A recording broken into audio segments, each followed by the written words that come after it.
As it pertains to the sonographic evaluation of the gallbladder, today I'd like to discuss normal gallbladder anatomy, congenital variations in the gallbladder, emphasize gallbladder ultrasound evaluation technique, and then review basic gallbladder disease entities, including gallstone disease, porcelain gallbladder, acute cholecystitis, gallbladder polyps, adenomyomatosis, and the thickened gallbladder wall.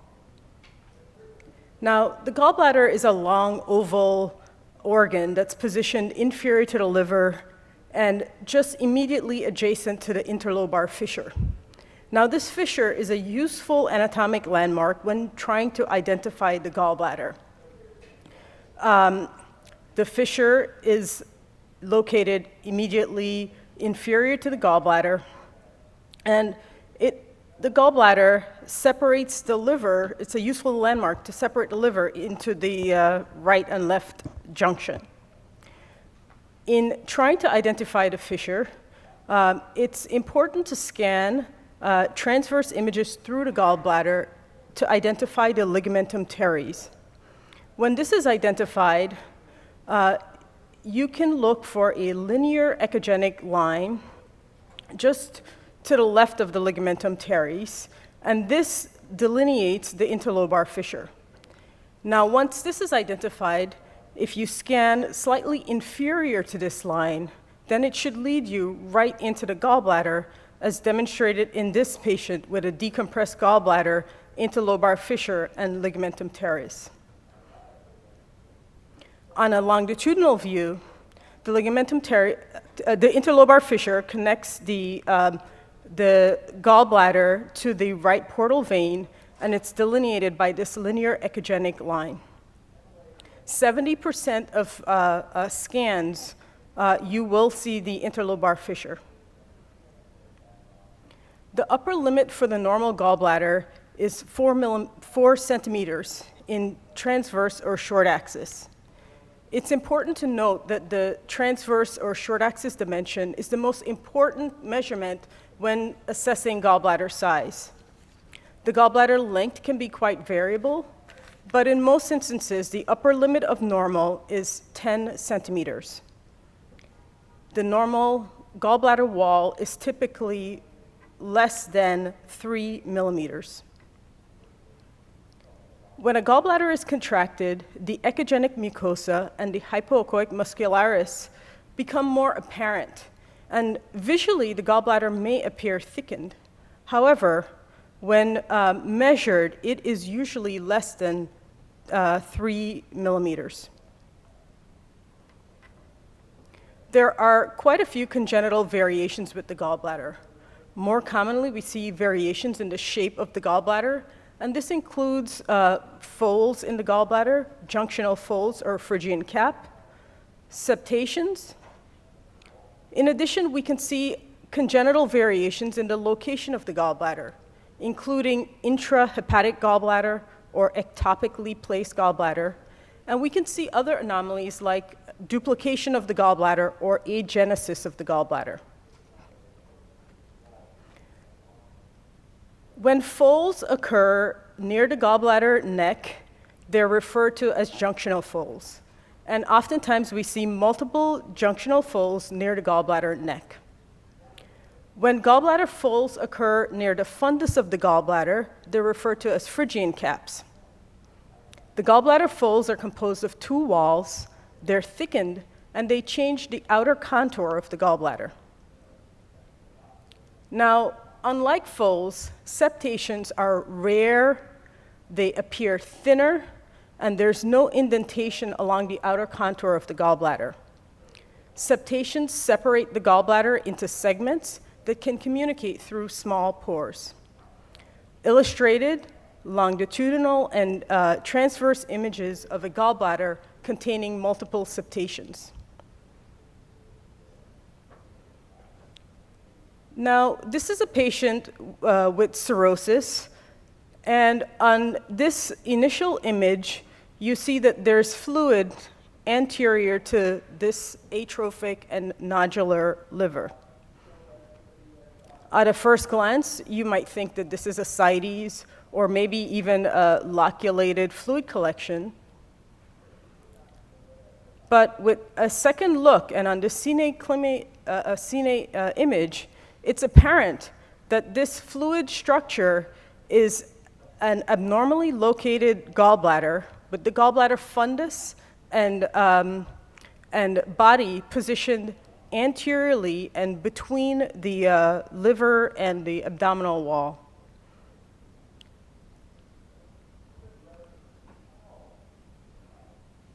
Other anomalies that we can see with the gallbladder include a duplication of the gallbladder.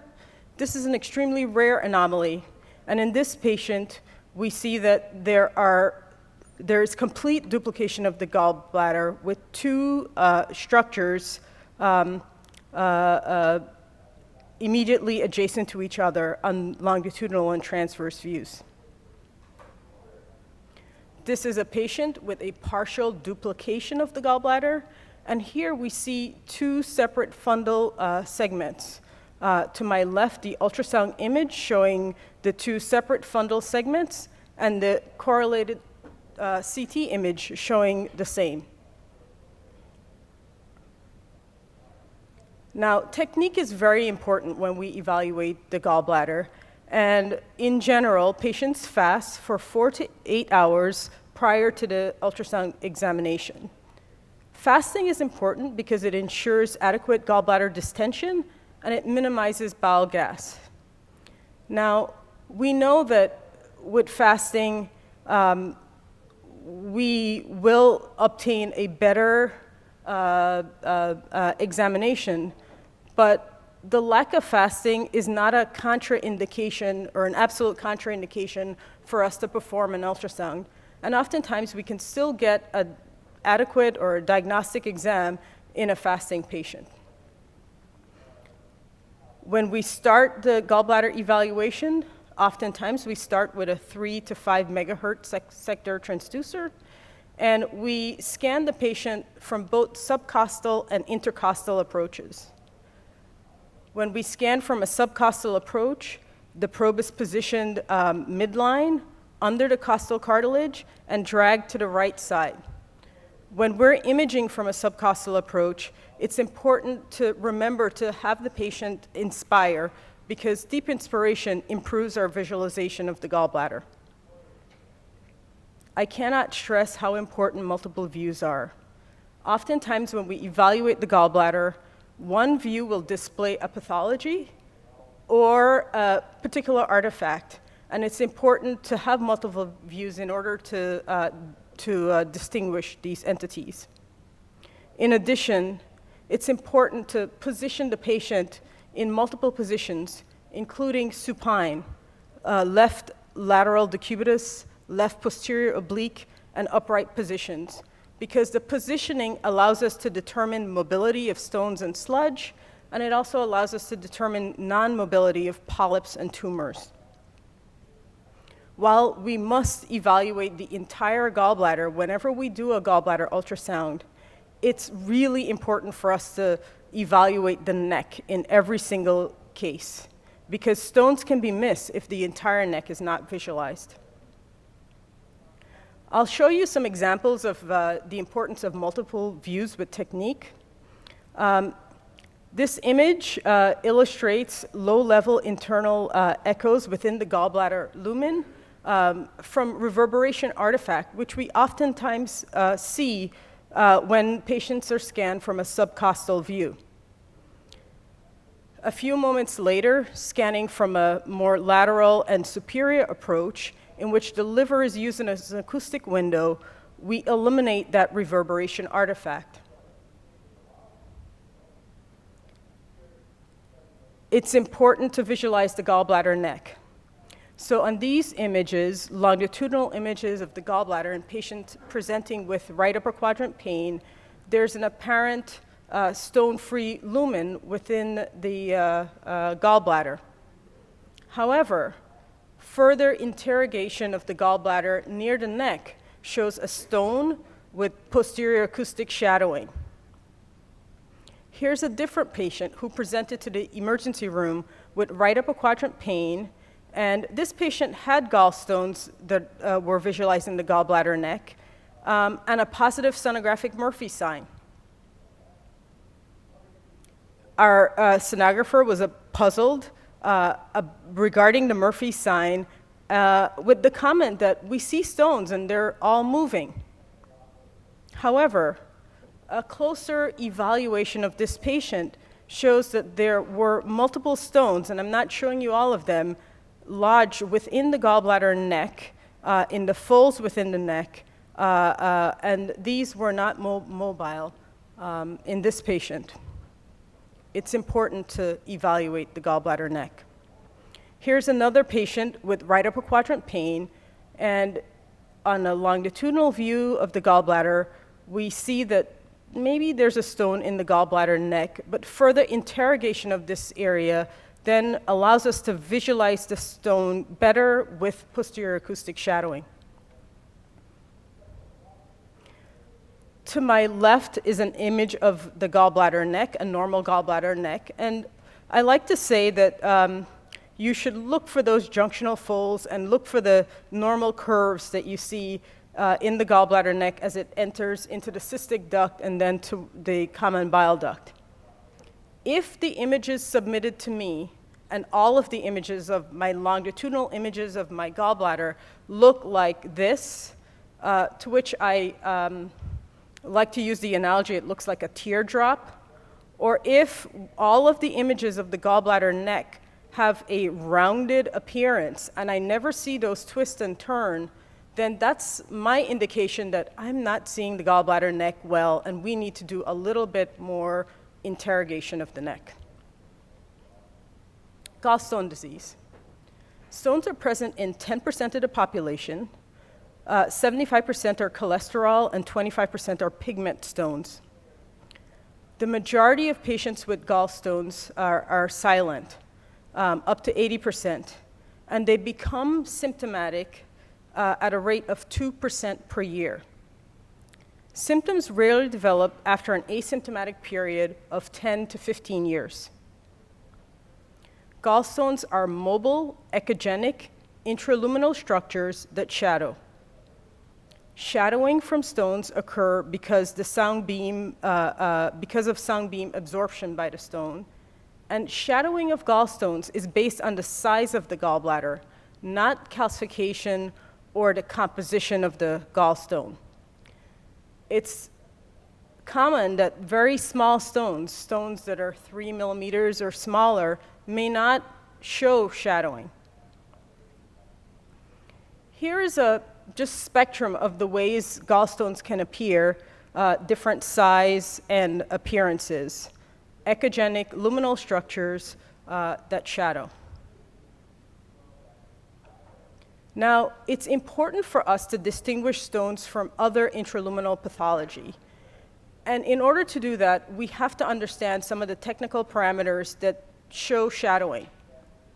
One such parameter is the transducer frequency. Sound is absorbed at higher frequencies, and if we want to illustrate shadowing, one of the things that we can do is just increase our transducer frequency, and that can allow a small stone that's non-shadowing to show shadowing. The other thing that we can do if we want to show shadowing is set our focal zone at the depth of the gallstone. The focal zone is narrowest, at the level of the gallstone when set, and there is increased power and absorption at that level. And as a consequence, we can transform a stone that's not shadowing into a shadowing stone. Because small stones may not show shadowing, if a patient has multiple small stones, we can position the patient so that those small stones are clumped together, and as a larger conglomerate, we can show shadowing. The other thing that we can do is to deactivate real-time compounding. Real-time compounding is a method that's used on many modern scanners in order to improve the image quality for the ultrasound images. However, it results in decreased shadowing. And because real-time compounding is on many times when we scan, if we just turn it off, it's another way for us to show shadowing. Here's a patient that was scanned in the supine position. And at a first glance, you might say that the lumen looks clear. Or if you're looking a little carefully, you might see that there's a straight line in this gallbladder lumen indicating that there's stones. But notice that there's not any shadowing. The same patient turned in a left lateral decubitus position. We see those stones clumped together, and now we can see clear posterior acoustic shadowing. Without a doubt, we can say that this patient has multiple small gallstones. A different patient with luminal echogenic contents, the focal zone is intentionally set all the way down, not at the level of the gallbladder. When the focal zone is optimized, we can begin to see a little bit of a vague posterior acoustic shadowing indicating that this is a stone. Same patient scanned with a 6 megahertz transducer, luminal echogenic content. Maybe there's some vague posterior acoustic shadowing, not quite sure. Same patient using a 9 megahertz transducer, and here we can clearly see that there's posterior acoustic shadowing. Now, when the gallbladder is filled with stones, this is called the wall echo shadow complex, and it can be identified by looking for 3 arc-shaped lines followed by a shadow.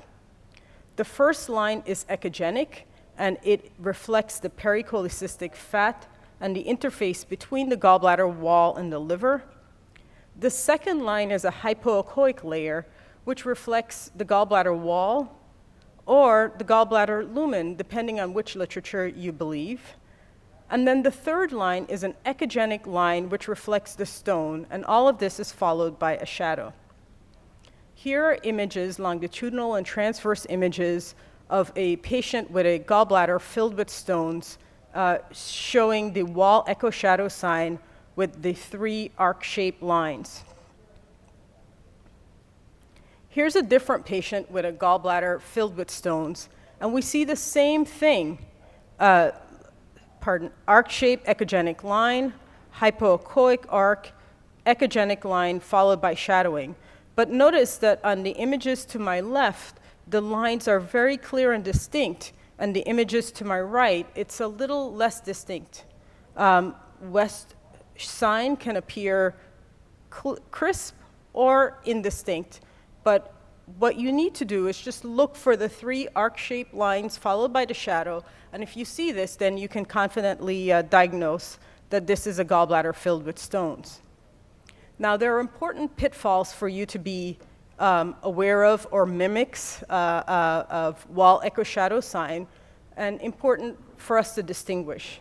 So this is the patient with the wall echo shadow sign. This is a patient with a porcelain gallbladder.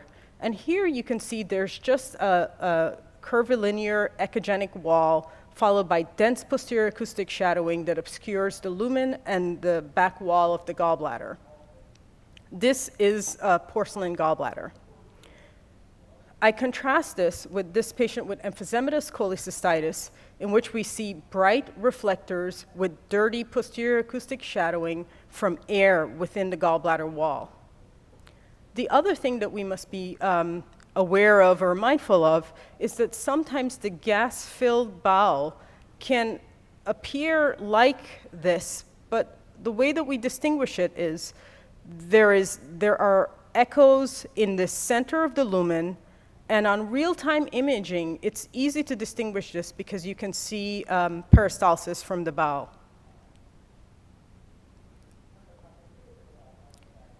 Porcelain gallbladder occurs in females greater than men at the 6th decade of life. It's associated with gallbladder inflammation, and in the majority of cases have gallstone.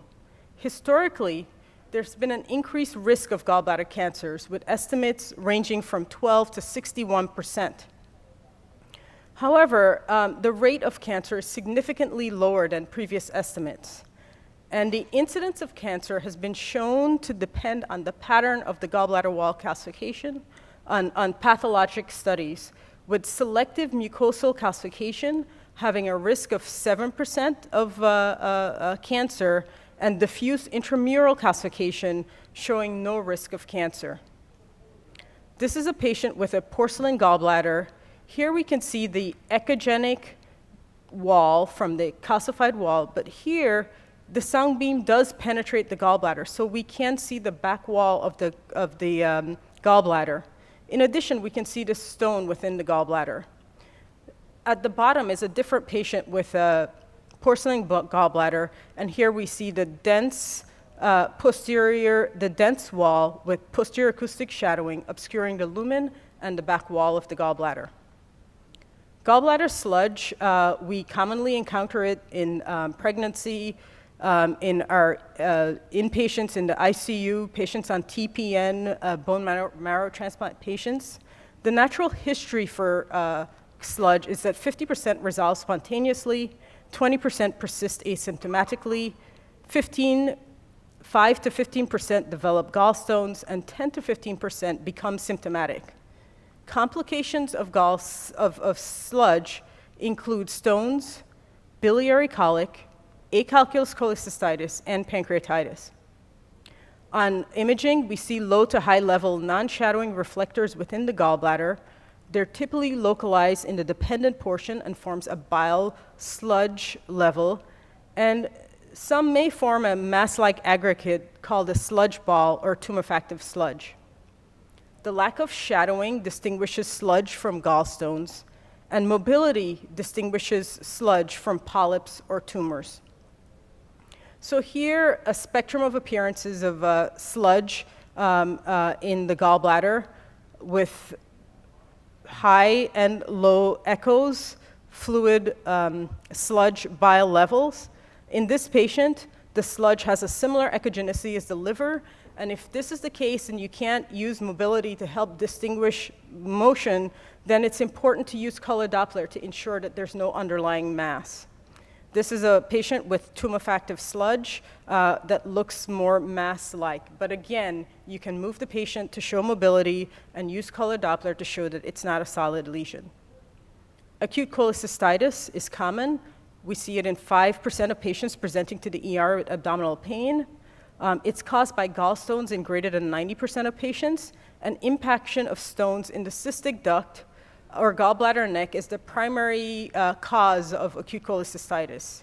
What happens? The stone is impacted, the neck gets obstructed, the gallbladder lumen distends, the patient develops ischemia, secondary superinfection, and ultimately it can lead to necrosis of the gallbladder. On ultrasound, the gallbladder wall is thick, the lumen is distended, we see stones, we see an impacted stone in the gallbladder neck or cystic duct.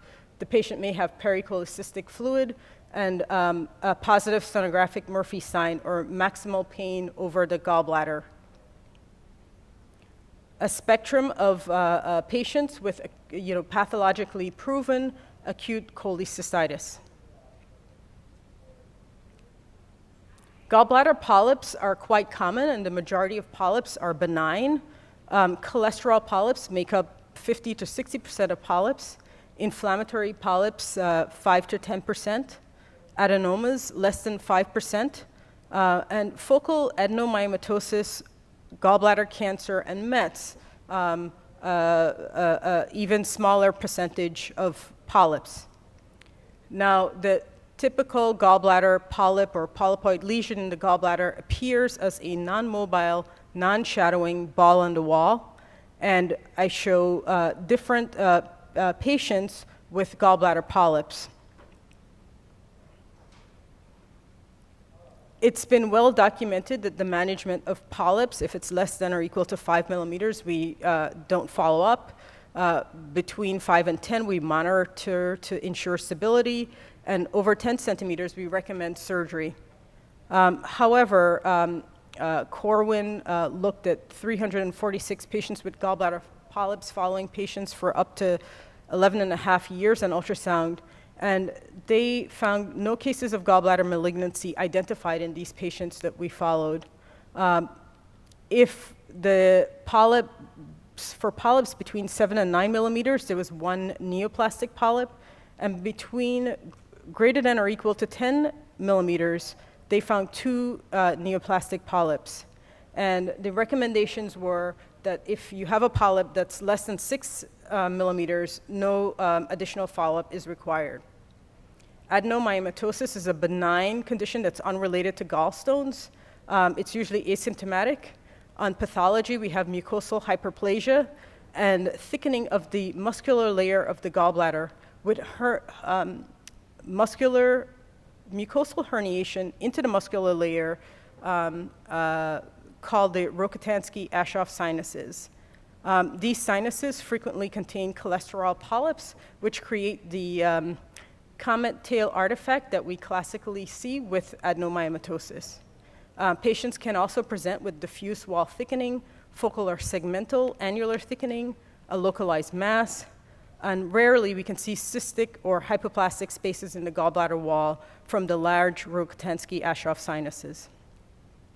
This is a typical patient with gallbladder adenomyomatosis with a comet tail artifact in the superficial wall of the gallbladder and no other abnormalities. We distinguish the comet tail artifact from gas. The comet tail has a V-shaped echogenic foci, and gas has dirty shadowing in a more linear configuration. This patient has adenomyomatosis with a focal mass, cystic space, and comet tail in the gallbladder fundus. This patient presented with a mass on CT in the gallbladder fundus. On ultrasound, we see a focal mass near the fundus, cystic spaces within the mass, comet tail, and twinkle artifact indicating prominent Rokitansky-Aschoff sinuses. Gallbladder wall thickening, the differential for gallbladder wall thickening. You can approach gallbladder wall thickening by thinking about the primary biliary causes, including conditions like acute cholecystitis, adenomyomatosis, gallbladder cancer, AIDS, cholangiopathy, and sclerosing cholangitis. And then the secondary or systemic causes, including congestive heart failure, portal hypertension, pancreatitis, low albumin or protein, acute hepatitis, cirrhosis, and lymphatic obstruction. This is a patient with HIV and lymphoma who presented with circumferential gallbladder wall thickening that was greater than 1 centimeter on CT and ultrasound, and this was done on the same day. The patient had normal albumin and protein. The patient did not have hepatitis. The ejection fraction was normal, and this was presumed gallbladder wall thickening from an AIDS cholangiopathy. Follow-up 1 year later, and that resolved. A different patient who presented with elevated lipase on the day of the ultrasound, gallbladder wall thickening on ultrasound. The same day, a HIDA scan was performed to exclude acalculous cholecystitis. The HIDA scan was negative, and this was presumed gallbladder wall thickening secondary to acute pancreatitis. This patient had CHF, gallbladder wall thickening, and abnormal pulsatile portal venous flow with transient reversal of flow in diastole. All right, thank you.